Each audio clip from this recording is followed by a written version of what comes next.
Dimentica tutto quello che sai sull'illustrazione digitale. Oggi entriamo nel processo creativo di Francesca D'Alpi, in arte Selene Artworks. Andremo a conoscere ogni segreto dietro i suoi disegni. Benvenuti a un nuovo episodio di Raw Horizon. L'illustrazione e l'ambito creativo in generale in Italia sono molto sacrificati, non vengono presi al pari di altri lavori creativi, come ad esempio può essere un interior designer. Quindi secondo me la sfida è proprio cambiare la mentalità che c'è qui in Italia. Sono Francesca, in arte Selene Artworks, mi diletto a fare illustrazioni molto spontanee, molto libere, non mi incanalo mai in qualcosa di predefinito. Attualmente studio, però mi tengo impegnata anche nelle illustrazioni. Sei un artista? Sì, sicuramente. Però di che tipo? Che cosa fai? Ma io mi sento molto libera in questo, nel senso che non mi sono mai data una vera e propria definizione. La mia occupazione dei sogni appunto sarebbe stata l'illustratrice, quindi, ma avendo lavorato anche come grafica, forse anche questo si vede nei miei lavori, direi che è un po' un mix delle due cose. Cosa ti ha portato poi a decidere di iniziare appunto con l'illustrazione invece che un altro tipo di medium? Ma allora, l'illustrazione da me è partita innanzitutto dalla carta, quindi l'illustrazione base di quando penso chiunque inizia a mettere le mani in pasta parte dall'illustrazione cartacea, appunto. Mi è stato regalato il tablet, ho iniziato a lavorare praticamente solo lì, la carta l'ho un po' abbandonata, quindi direi che mi concentro principalmente su quello. Hai uno stile molto particolare, molto pulito, minimale, se posso definirlo così. Assolutamente minimale, sì.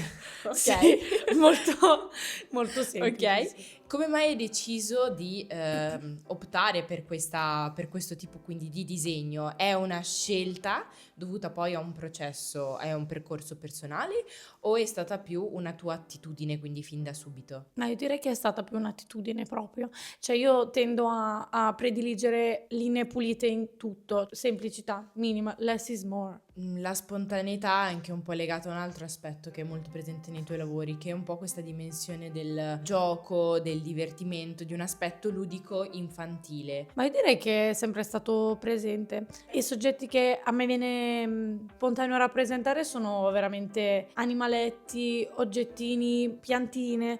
Io penso che la reazione che la gente ha principalmente quando guarda i miei doodle, insomma, personaggini, penso sia proprio un po' divertita. Mi piace il fatto che quando qualcuno guarda quello che ho fatto, cioè gli venga da ridere, perché e viene da ridere anche a me, e quando li faccio io mi diverto perché mi fanno ridere mentre li faccio. È possibile lavorare divertendosi? Certo, Ok. no, è l'aspetto fondamentale secondo me, una caratteristica fondante, cioè della creatività. Come fai a dare questo aspetto più caratterizzante, quindi animato, alle varie forme? Il primo step è avere la forma, poi vedi che cosa viene fuori. Io mi rendo conto che nelle mie illustrazioni e nelle mie ceramiche si vede proprio questa cosa, cioè le illustrazioni sono quasi la versione 2D delle ceramiche. Parlaci invece di un progetto che so che stai portando avanti proprio adesso, in Sì. questo mese. Dovrebbe essere finalizzato la mia collaborazione con The Submarineser, che è un collettivo che tratta illustrazioni che ogni mese diversi artisti propongono. Questo magazine appunto immaginario, il mese di febbraio l'ho illustrato io e quindi a breve si potrà trovare sui loro social. Lo trovo un progetto veramente stimolante. Ogni illustratore porta un aspetto diverso delle città, quali aspetti della città prendere e su cui ispirarsi per i loro lavori. Siamo arrivati all'ultima domanda. Dimmi tutto. Un qualcosa che ancora non hai approcciato all'interno del tuo processo creativo e che vorresti portarlo dentro. Direi che una cosa che non ho mai avuto l'opportunità di approfondire è il motion, quindi l'animazione, anche animazioni molto, molto brevi, molto semplici. Coniugare le mie illustrazioni con anche qualche elemento di movimento penso sarebbe carino, o comunque potrebbe apportare magari quel dinamismo in più che nei miei lavori fino ad ora non c'è stato. Io ti ringrazio per essere venuta qui, Grazie per a te. aver parlato con noi.